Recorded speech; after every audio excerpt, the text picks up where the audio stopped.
ขนาดจะแม่นทางบ้านเฮาต้นบวบนี่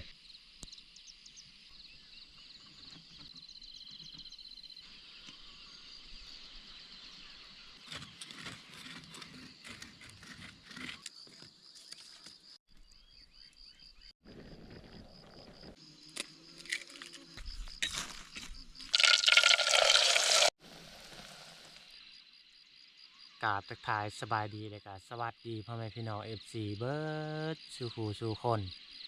หลวงป่านาอาสำหรับมื้อนี้เฮาก็ยังดูในไฮ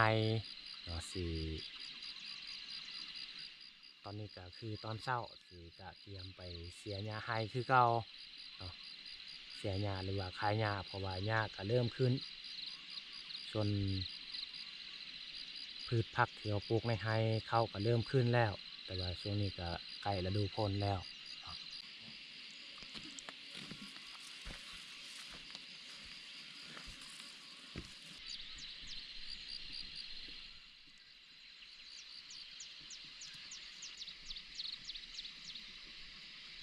ต้นแตงก็เริ่มใหญ่แล้ว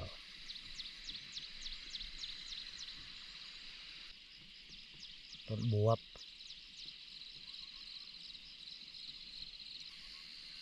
ผักทอง2 ต้น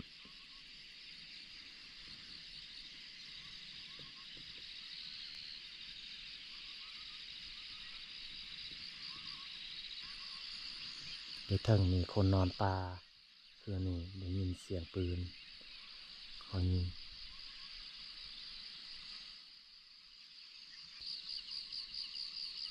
ขนาดจะแม่นทางบ้านเฮา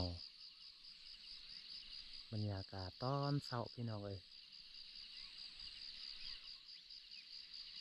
นี่จะแม่นไฮของอายเคยเขาก็เริ่มขึ้นหญ้าก็ขึ้นคือกัน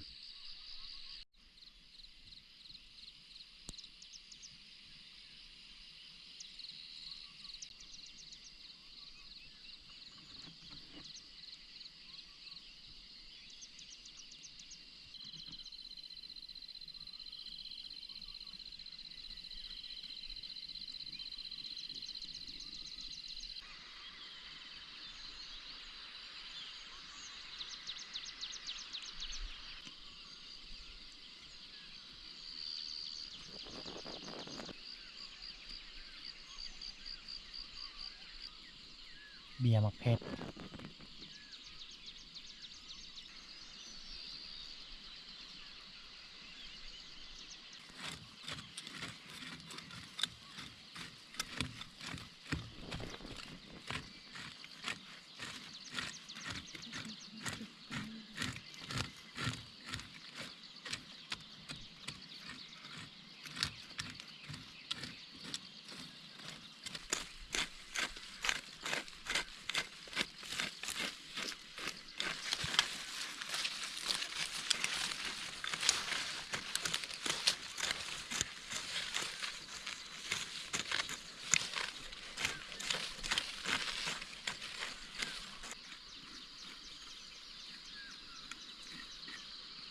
แจ้ง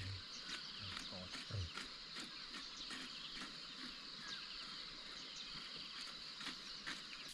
ป้าต่อเฮ็ดแบบนี้เขาสิกินได้อยู่บ่เนาะพี่น้องเอ้ยเฮาบ่เคยกินเลยบ่กล้าเก็บ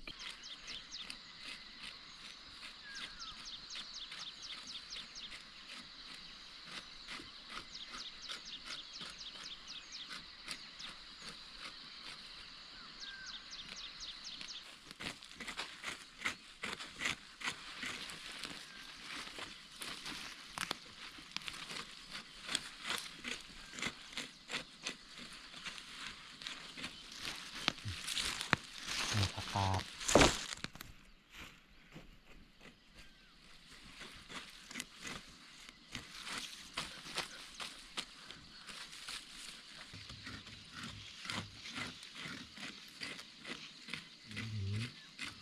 คันกันจะฟันถึงคัน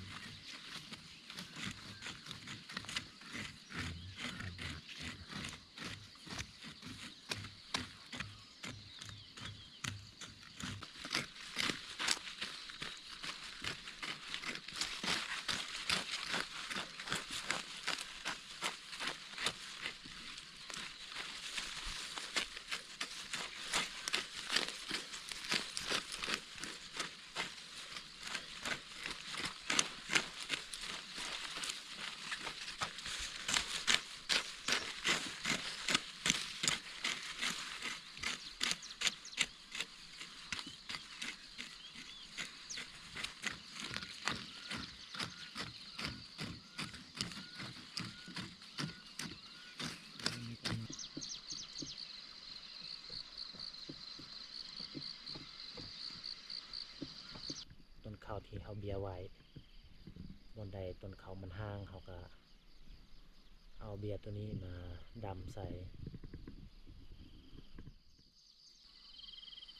มื้อนี้แดดออกบ่ไหวช่วงนี้ก็สิได้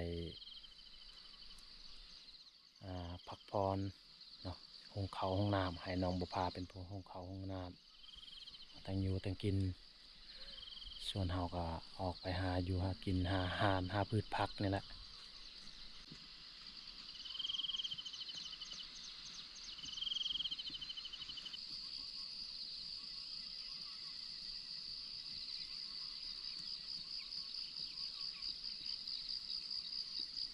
หญ้าคาสูงขนาด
เสาร์มื้อนี้คือไข่พวกไข่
จน10 โมง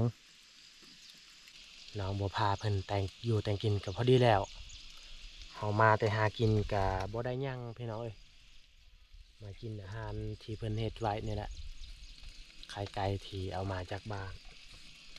จน10 โมงต่อหิวข้าวแห้ง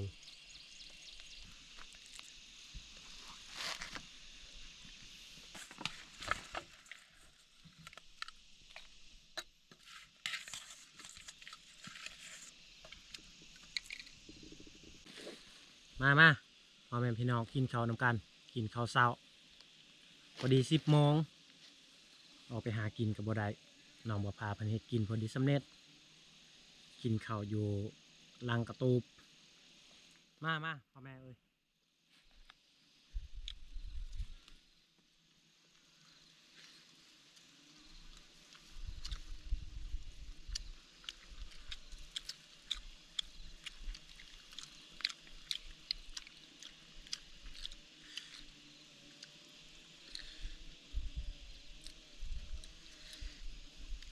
คิดว่าได้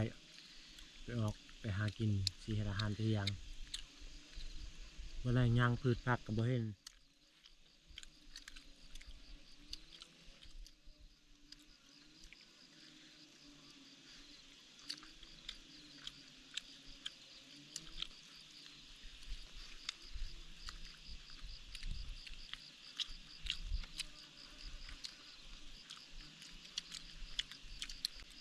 แต่ก็โลละกาด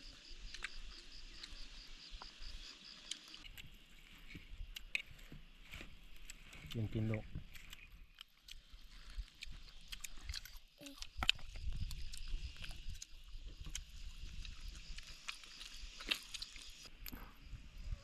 กินให้ใหญ่ไว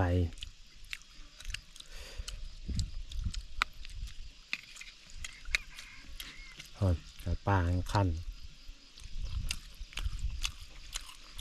ไปแล้วเบิ่งไปได้ยัง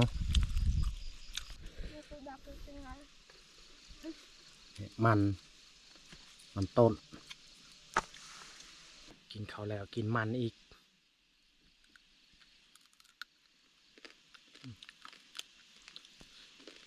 คักอยู่ในมัน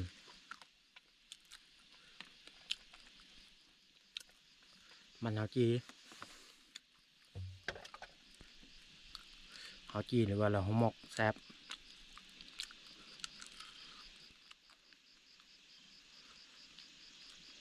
กินตอนยังมันทำยังฮอดเอาลูกกินแซ่บอยู่ไหมแซ่บบ่ แซ่บ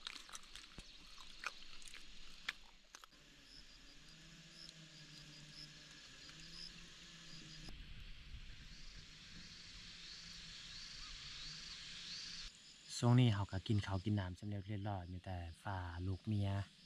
กลับบ้านเนาะเอาฝากไปน้อง FC ทุกคนสำหรับคลิปนี้ก็สิจบลงอยู่นี่เลยเนาะจังไดก็ขอบใจทางพี่ FC ทุกคนที่เคยเข้ามาเบิ่งมาชมเคยมาให้กำลังใจให้เบาเปลือกตลอดเนาะจังไดก็ขอให้พี่จงอยู่ดีมีแห้งจงมีสุขภาพแข็งแรงเนาะเฮ็ดอีหยังก็ขอให้เจริญก้าวหน้าปรารถนาสิ่งใดก็ขอให้ได้สิ่งนั้นอย่าเจ็บอย่าจนให้ร่ำให้รวยเนาะขอบใจละลาย